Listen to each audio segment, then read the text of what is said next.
അപ്പോൾ ഇങ്ങനെ ഒരു സ്ട്രെസ്സോ അല്ലെങ്കിൽ നമുക്ക് മനസ്സിൽ ഇങ്ങനെ ഒരു കുറച്ച് പ്രശ്നങ്ങൾ ഉണ്ടെന്നുണ്ടെങ്കിൽ ഇപ്പോൾ ഒരുപാട് കൗൺസിലിംഗ് ഉണ്ട്, അല്ലെങ്കിൽ സൈക്കോളജിസ്റ്റിനെ പോയി കാണാം, സൈക്കാട്രിയിൽ പോയി കാണാം, എന്താണ് നമ്മുടെ പ്രശ്നം എന്നുള്ളത് നമുക്ക് പറയാനുള്ള അവസരങ്ങൾ ഒത്തിരി ഉണ്ട്.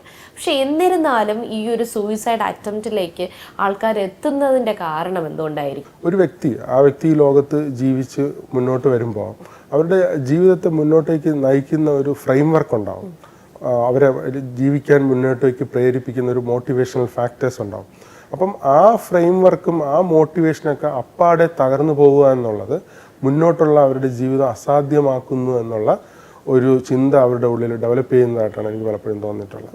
അങ്ങനെ വരുമ്പം അവർക്ക് അവരുടെ ആ ഒരു ലൈഫിന്റെ ചട്ടക്കൂട് തന്നെ തകർന്നു പോയിരിക്കുകയാണ്. ഇനി നമുക്ക് മുന്നോട്ട് പോകാനുള്ള ഒരു ഓപ്ഷൻ ഇല്ല എന്ന് വരുമ്പോഴാണ് പലപ്പോഴും സൂയിസൈഡിലേക്ക് പോകുന്നത്.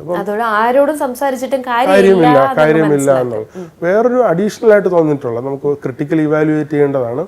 അതായത് ഇപ്പം നമ്മുടെ ഇന്ത്യൻ സൊസൈറ്റി മെജോറിറ്റി ആൾക്കാരും അവരുടെ എന്തിനാ ജീവിക്കുന്നതെന്ന് ചോദിച്ചാൽ സോഷ്യൽ സ്റ്റാറ്റസ് എലിവേറ്റ് ചെയ്യാൻ വേണ്ടിയിട്ടാണ്. അതായത് മറ്റുള്ളവർ നമ്മളെക്കുറിച്ച് നല്ലത് പറയണം, മറ്റുള്ളവർ നമ്മളെക്കുറിച്ച് ഒരു നല്ല റിപ്പോർട്ട് പറയണം. അപ്പം മെജോറിറ്റി ഇത്തരത്തിലുള്ള എക്സ്ട്രീം സ്റ്റെപ്സിലേക്കൊക്കെ പോകുന്നവർ ഇനി നമ്മൾ ഈ ഭൂമിയിൽ ജീവിച്ചാൽ മറ്റുള്ളവർ എന്ത് വിചാരിക്കുമെന്നുള്ള, അല്ലെങ്കിൽ എന്തെങ്കിലും പ്രശ്നം പറ്റിക്കഴിഞ്ഞാൽ മറ്റുള്ളവർ എന്ത് വിചാരിക്കുമെന്നുള്ള വളരെ പ്രധാനപ്പെട്ട ഒരു ക്വസ്റ്റ്യൻ അവരുടെ ഉള്ളിൽ പലപ്പോഴും വരുന്നതായിട്ട് എനിക്ക് തോന്നിയിട്ടുണ്ട്. അപ്പം അവരുടെ വിലയിരുത്തലിൽ ഞാൻ ഒന്നുമല്ലാതായി മാറുമല്ലോ എന്നുള്ളൊരു ഹ്യൂമിലിയേഷൻ ഫീലിംഗ് ആൾക്കാരിൽ വരാറുള്ളതായിട്ടാണ് എനിക്ക് തോന്നുന്നത്.